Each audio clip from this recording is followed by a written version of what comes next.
There's no feeling more intense than starting over. If you deleted your homework the day before it was due, as I have, or if you left your wallet at home and you have to go back after spending an hour in the commute. If you won some money at the casino and then put all your winnings on red but it came up black. If you got your best shirt dry cleaned before a wedding and then immediately dropped food on it.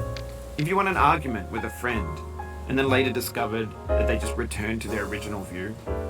Starting over is harder than starting up.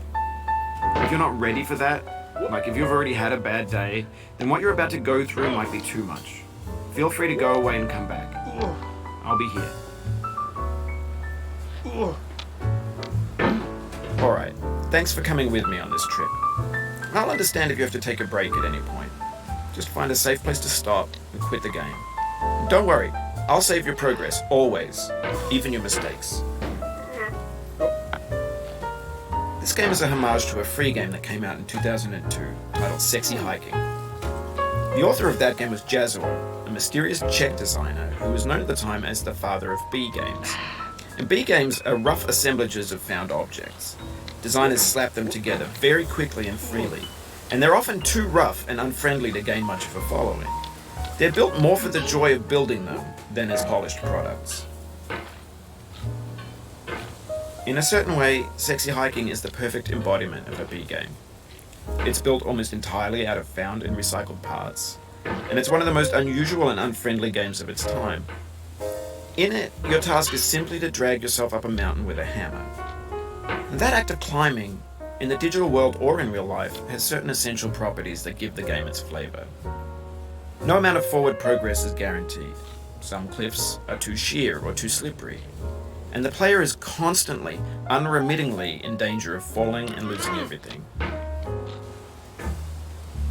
Anyway, when you start Sexy Hiking, you're standing next to this dead tree that blocks the way to the entire rest of the game. It might take you an hour to get over that tree, and a lot of people never got past it.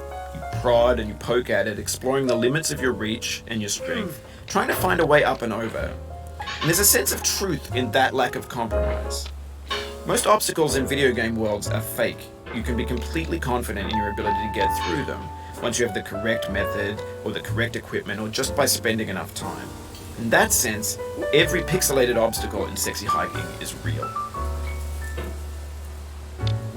The obstacles in Sexy Hiking are unyielding, and that makes the game uniquely frustrating. But I'm not sure Jazzuo intended to make a frustrating game. The frustration is just essential to the act of climbing, and it's authentic to the process of building a game about climbing. A funny thing happened to me as I was building this mountain. I'd have an idea for a new obstacle, and I'd build it, test it, and it would usually turn out to be unreasonably hard. But I couldn't bring myself to make it easier. It already felt like my inability to get past the new obstacle was my fault as a player rather than as a builder. Imaginary mountains build themselves from our efforts to climb them, and it's our repeated attempts to reach the summit that turns those mountains into something real.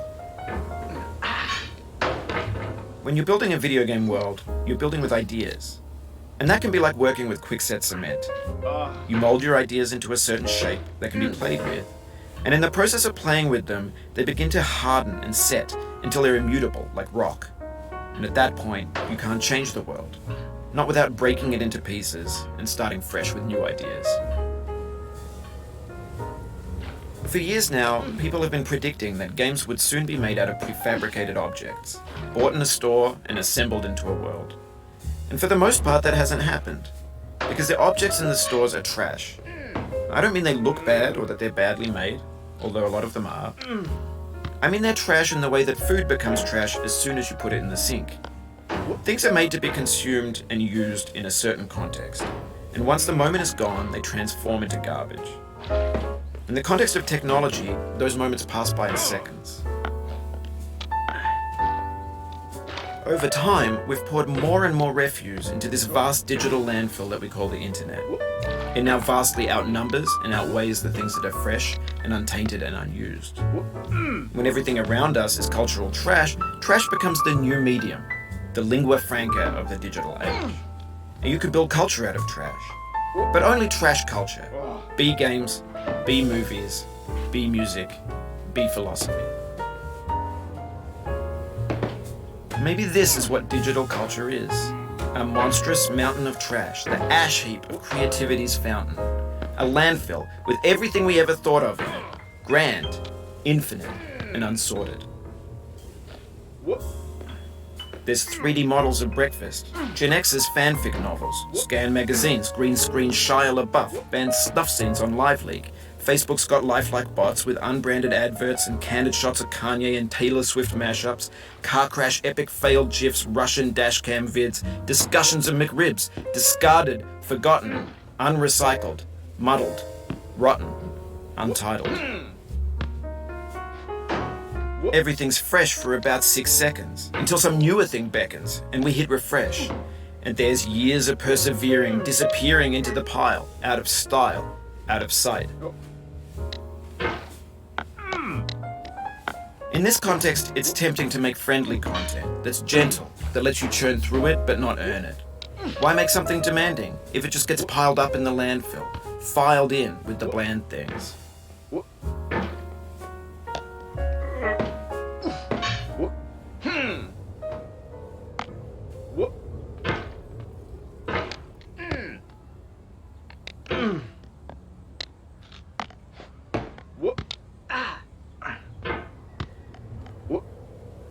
Oh, you just lost a lot of progress.